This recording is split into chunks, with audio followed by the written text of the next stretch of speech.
Hi guys, James at Rampant Lion Reviews again for you today with another beer review. For this one, we are going to have a look at another collaboration beer. So this one is half Hong Konger on the home side, half New Zealander on the away side.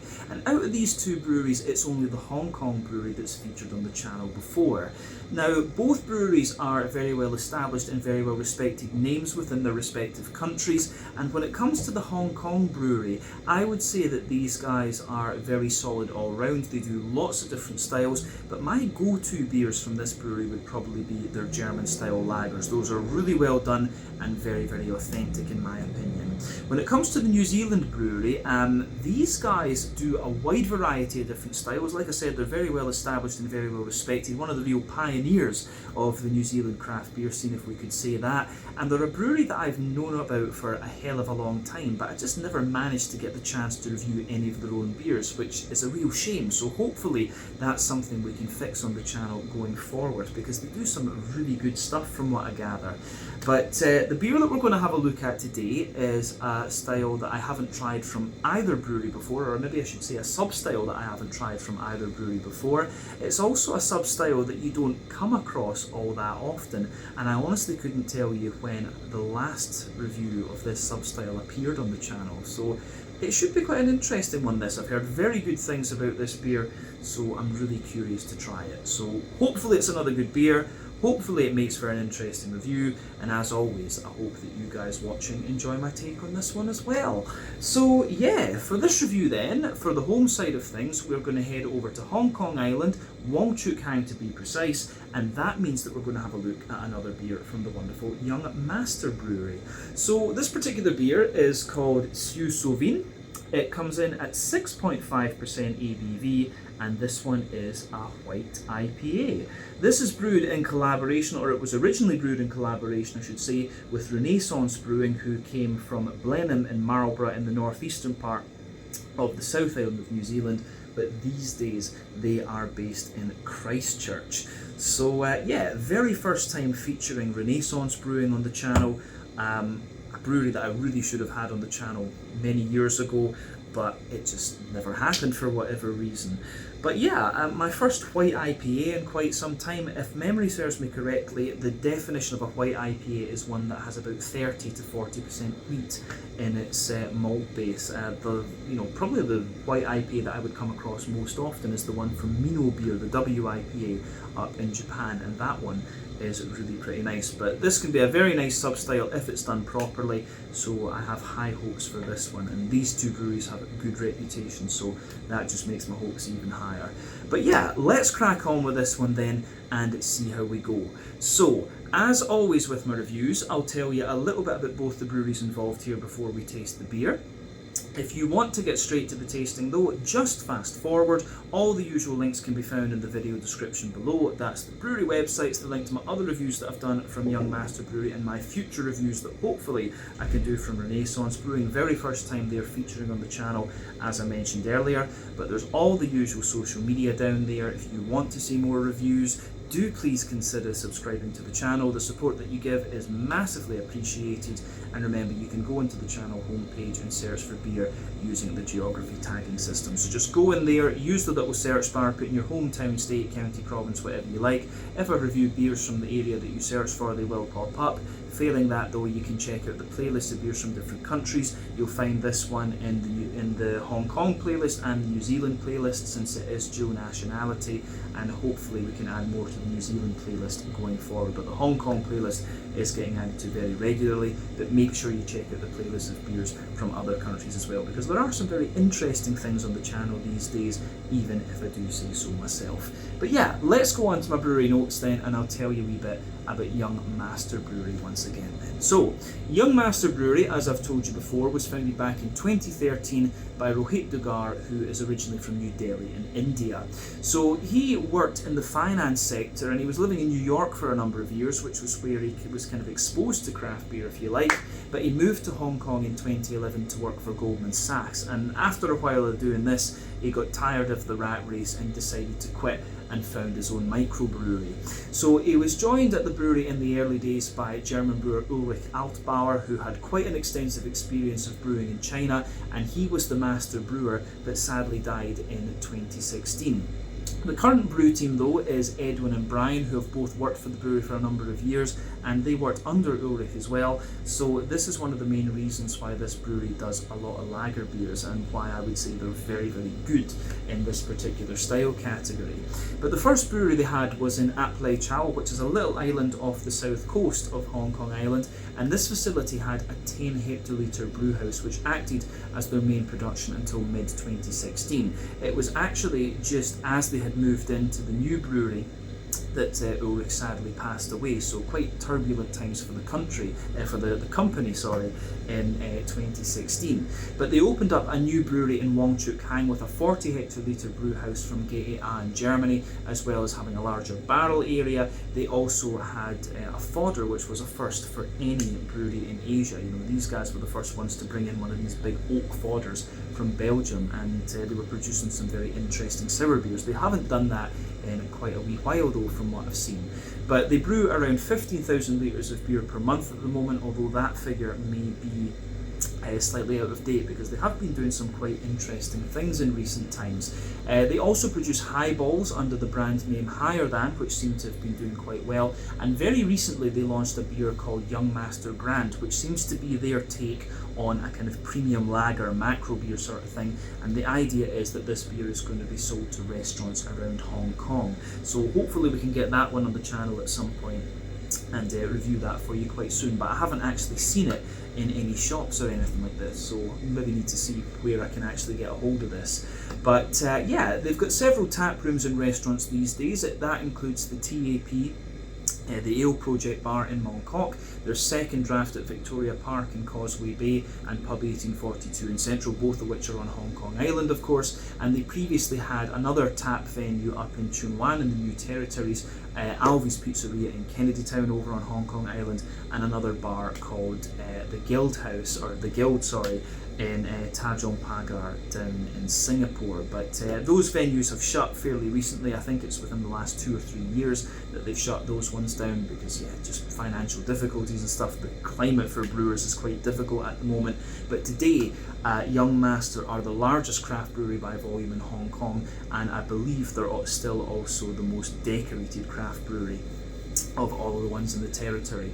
But as of April 2025, when I'm filming this review for you, these guys have produced 300 different kinds of beer according to Untappd, and they now employ in the region of 20 people.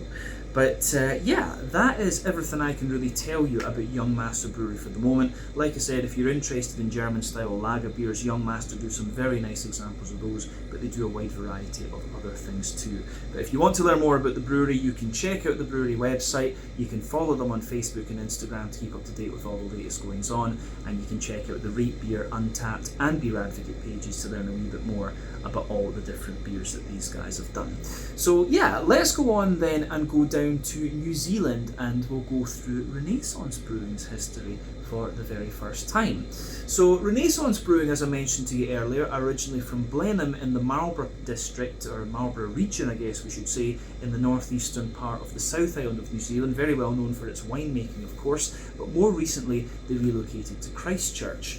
So the brewery was founded back in 2005 by brothers-in-law Andy Dukers and Brian Teal, but Andy is originally from the US and he studied biology at University of California, San Diego, but he was also a very avid home brewer and winemaker, and then he went on to work for Anderson's Valley Brewing in the US and then worked in winemaking, and it was winemaking that brought him down to New Zealand.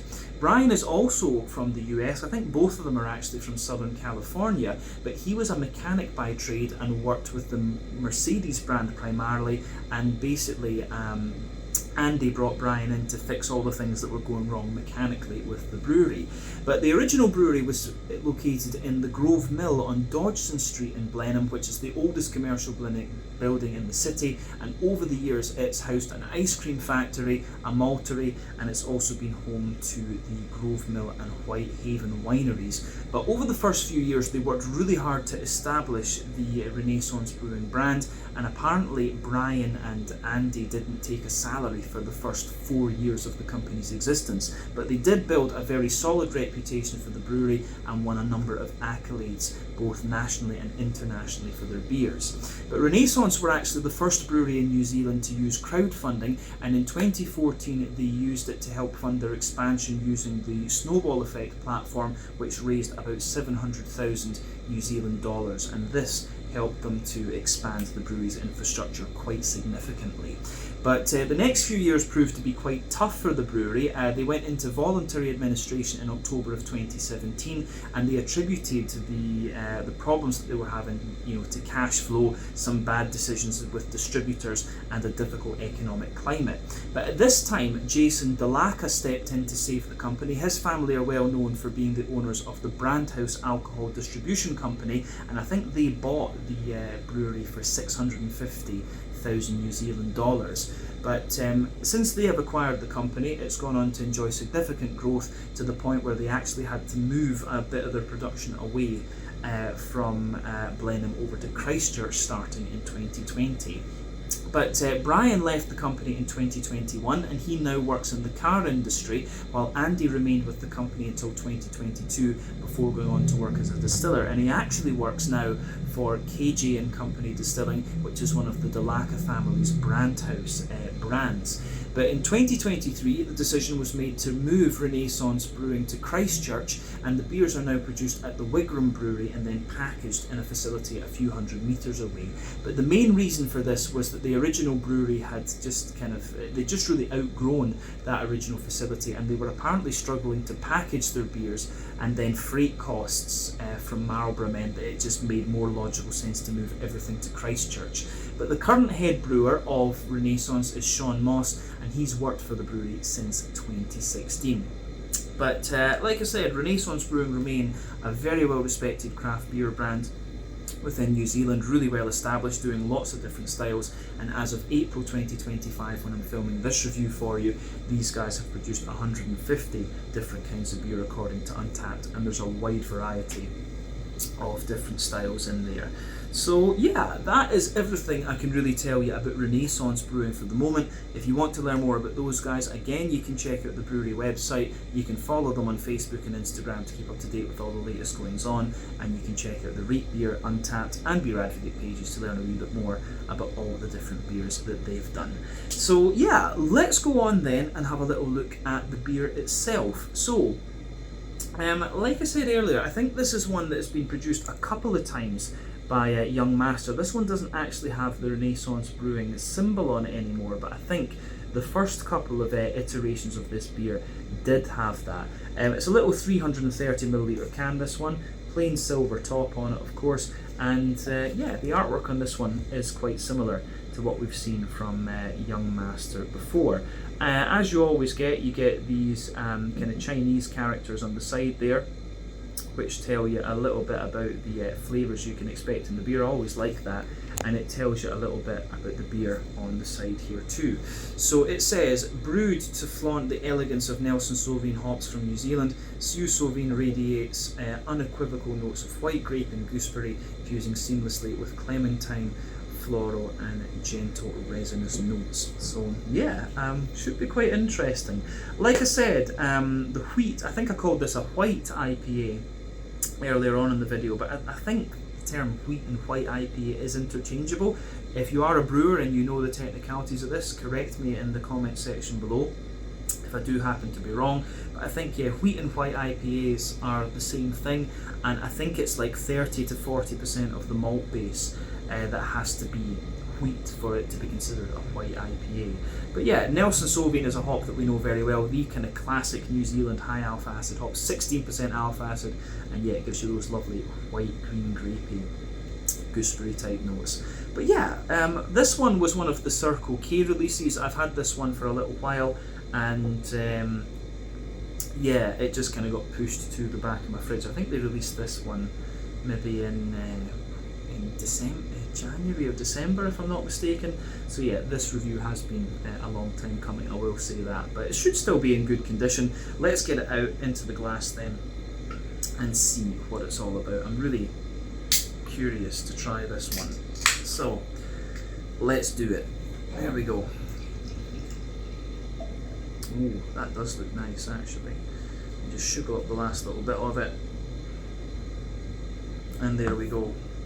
So, I have to say that's a really attractive looking beer, and it's poured very nicely actually. So yeah, before the head disappears on this one then, we can see that it's poured with about a half finger of a frothy, I would say, perfect white head on this one. You can see there's some nice smaller bubbles sitting on the surface of the liquid there, but yeah, they're a little bit more soapy looking the further up that you go.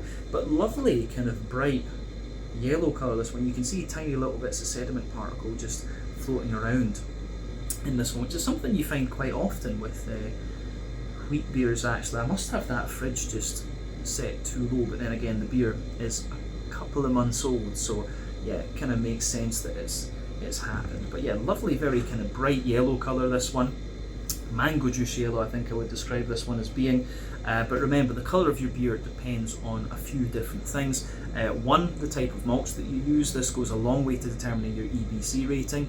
Two, length of your wort boil is going to play a role, because the longer you boil the wort, the more the sugars caramelise, and thus you get a darker colour of beer. But any barrel aging that you do or adjuncts you put into the beer will affect its colour as well.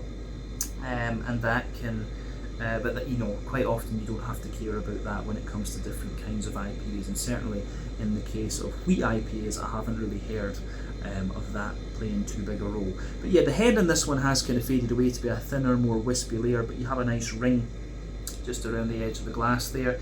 But yeah, it's got a really nice little bit of haze to it, which you would expect from it being a wheat IPA, of course. You know, when it comes to New England IPAs, the haze in them is down to the oak content and wheat content of the beer. So it makes sense that the wheat is going to give you that little bit of natural haze. But you can see a good little bit of opacity to it, but certainly not the soupiest and gloopiest IPA that we've seen on the channel in recent times.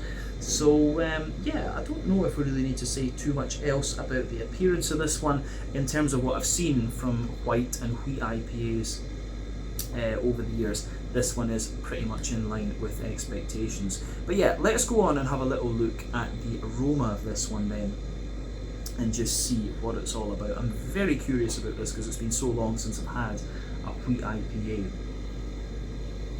Oh yeah, okay. It's quite interesting. I mean, it's quite,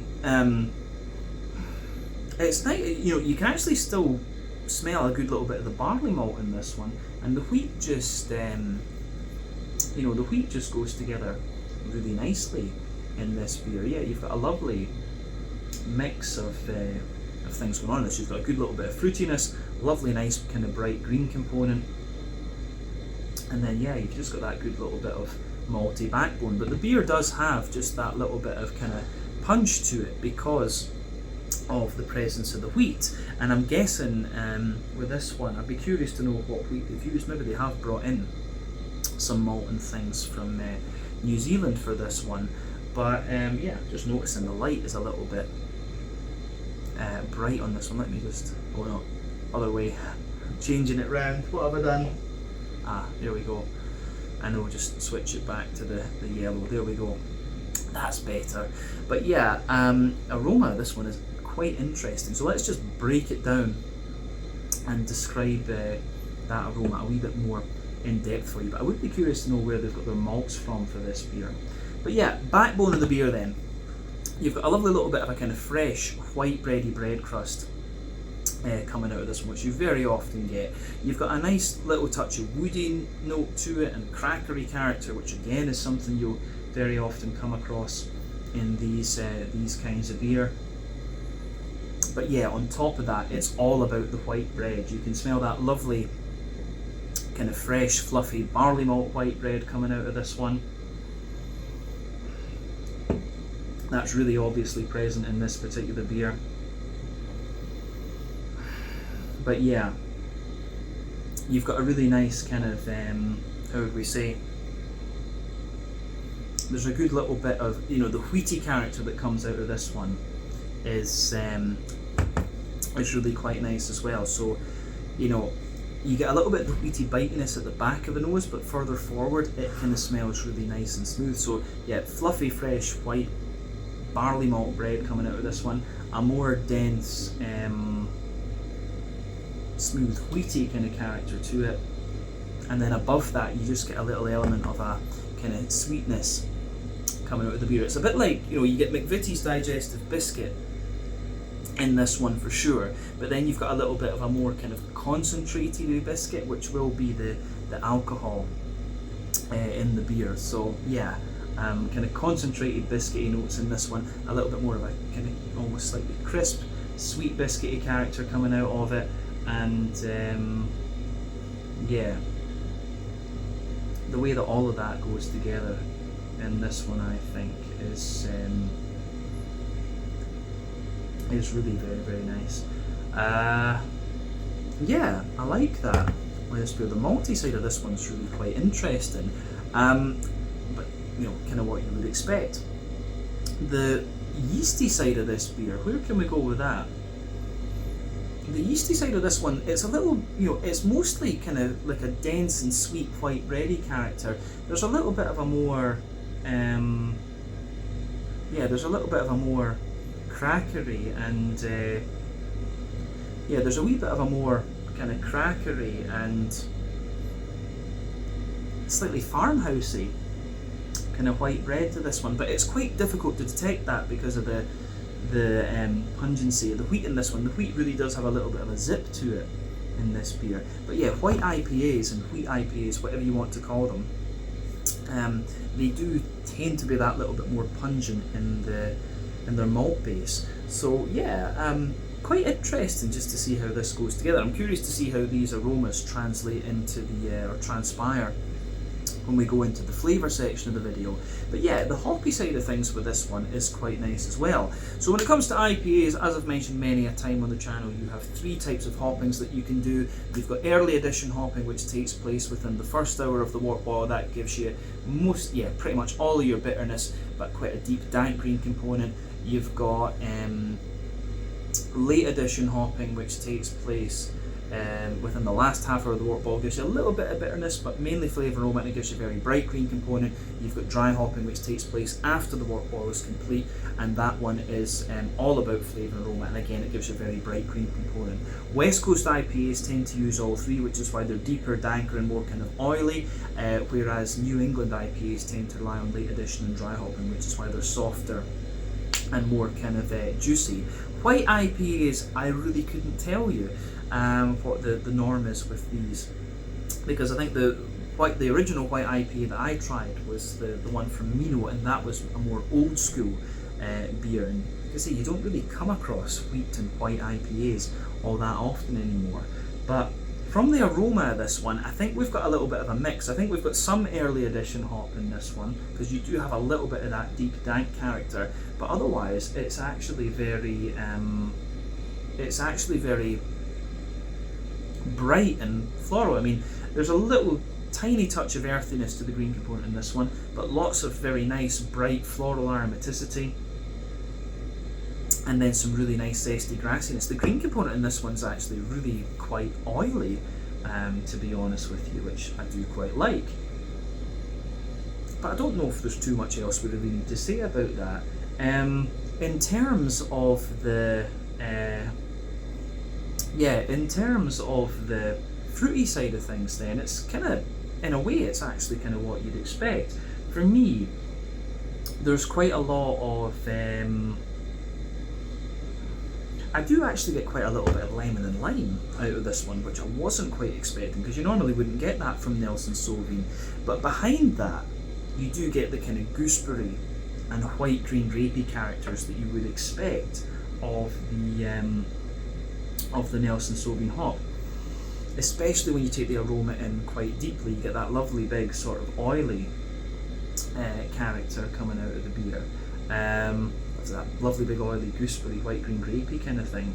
So yeah, I think when you're just examining the aroma passively, it comes across a little bit more, it kind of comes across as being a little bit more kind of zesty and lemon and limey, but otherwise, yeah, this beer is very floral, wheaty and bitey, and then yeah, quite citrusy leaning.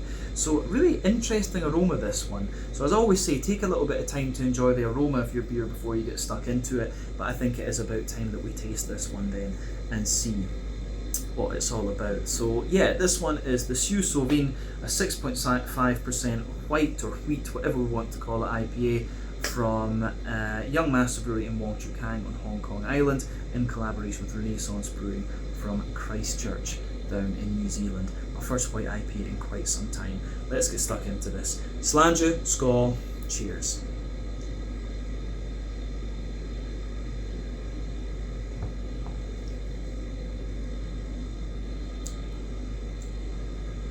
Oh, right, okay. Now, I'm going to say straight away with this one, this beer is actually, in its flavour profile, it's quite a bit different from what I was expecting. It's actually a very mellow and kind of smooth and oily beer. And yeah, like, I don't know, I wasn't quite expecting, I was expecting it to be a little bit more zippy and bitey and bitter and things like that, but it's actually a very mellow and kind of smooth and enjoyable beer.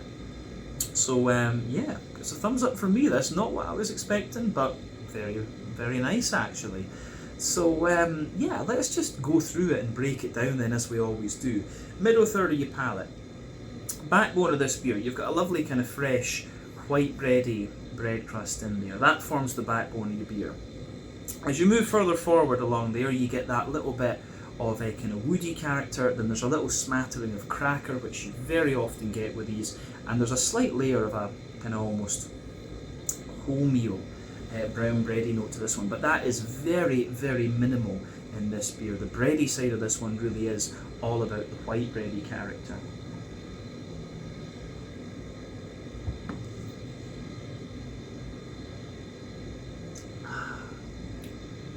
So yeah, the white bready character with this one, I think, is really very, very nice. You've got a lovely kind of, you can feel you've got this kind of fluffy, but fairly dense. You've got this kind of fluffy, but quite dense and slightly sweet, but still dry, kind of barley malt white bready character coming out of the beer. So you can feel that there. Then above that, you get the more dense, wheaty white bready character coming out of this one. And remember that generally speaking, sweeter flavours come out further forward on your palate, more dry and bitter flavours come out further back. So further forward on your tongue, there's a little bit more of yeah, there is a little bit more of a kind of smoothness to the wheaty side of the beer. But yeah, further back, there's a little bit more of a kind of wheat, like a bit of a bitiness to the wheat coming out of this one. So yeah, fluffy white bread from the barley malt, then the more dense wheaty white bready character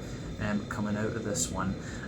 This beer has a tiny little bit of sweetness above that. There's maybe a very slight hint of biscuit above the wheaty side of things, and then yeah, you've got a little circle there in the dead centre of your palate where you get the kind of concentrated biscuity notes, and that is of course the alcohol coming out of the beer. But yeah, this one really is not sweet at all. It is more a kind of smooth, bready sort of affair, this beer.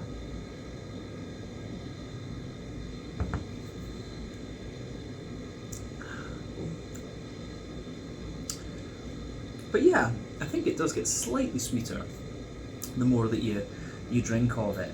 But yeah, I think we've said everything we need to about the middle third of your palate in this beer.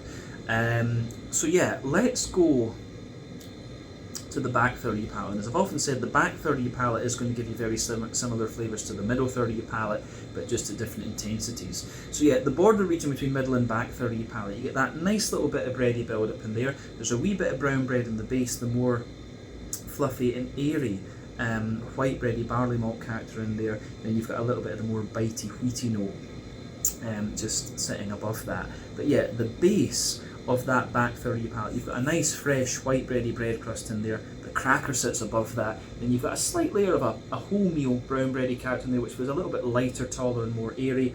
The barley malt white bready layer which sits above that is again a bit lighter, taller and more airy. Then you've got the more dense wheaty, white bready character up there, which has a wee bit, again, it's a little bit lighter, taller, more airy, but it has that little bit more bitiness to it. Let's have a wee look at the yeasty side of things that sits above that in the back third of your palate.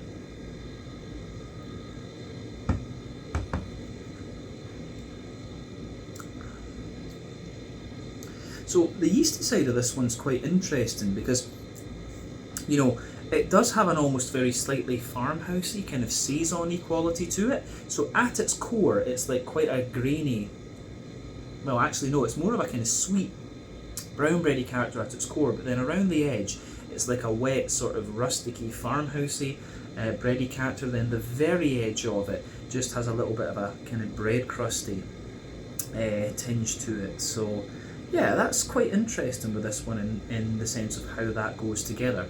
But definitely, yeah, back third of your palate, you can feel the flavour is taller. Then as you move further forward into the middle third of your tongue, it just kind of condenses down and squashes together that a little bit more. So yeah, there's a nice malty and yeasty side to this beer. I think into the aftertaste, you do get a little bit more of the yeastiness out of this one and a wee bit of the bitiness from the wheat. So that goes together really nicely in this one.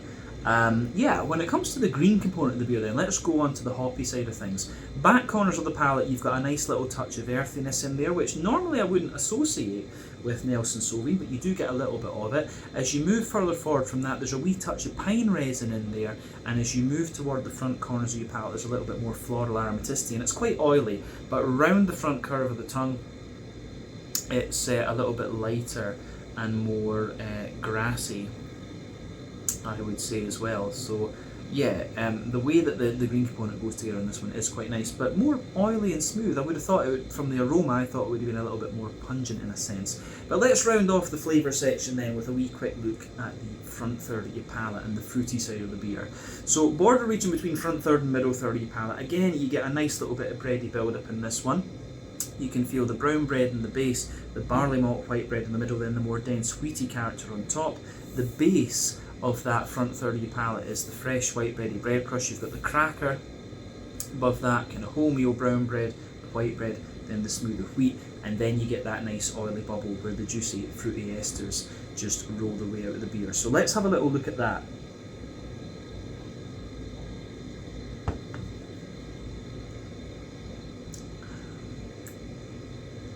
Yeah, I mean, for me, the fruity side of this one, it's actually kind of straightforward. It's, you know, fairly straightforward in a way. I think further back in that oily bubble, there's a little bit of like oily pear, maybe a little bit of a drier apricot as you come further forward. But yeah, there is quite a little bit of a kind of gooseberry, you know, white, green, grapey and kind of gooseberry flavour coming out of this one. And that kind of lingers there into the aftertaste. So yeah, pear, apricot, white, green, grapey, gooseberry. I think that kind of sums it up quite nicely. But yeah, all in all, this beer, it's got a more oily green component to it. Like I said, you've got a more kind of rusticy, farmhousey sort of bread as well.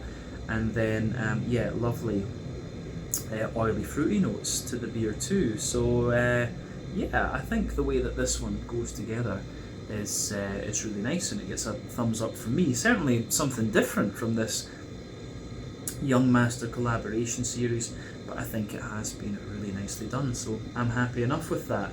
So yeah, I think we can leave it at that for the flavour section of the video. Let's just round off with a wee quick look at the mouthfeel. For me, this beer is right in the middle of the spectrum. It's mid-bodied, the carbonation is nice and smooth, it's got a bit of oiliness to it, but it's still quite slick and clean, as you would kind of expect from the Young Master beers.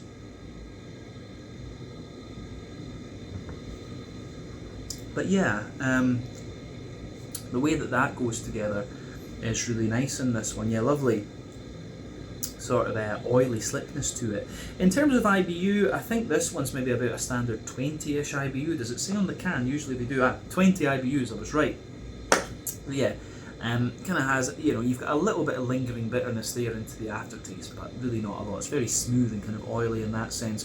The malt base, like we said, it's a little bit drier underneath, smoother in the middle, with a very slight touch of sweetness on top. A wee bit of dryness from the yeasty side in this beer as well. But yeah, you've got a lovely kind of more oily, fruity character coming out of this one. So all in all, another solid beer from Young Master, but not one that's really kind of going to blow the mind in a sense. It's not one of the more pungent and kind of punchy wheat white IPAs that I've come across before, but it is pretty solidly done. So have a go at it yourself and just see what you think. But I've quite enjoyed reviewing this one for you here.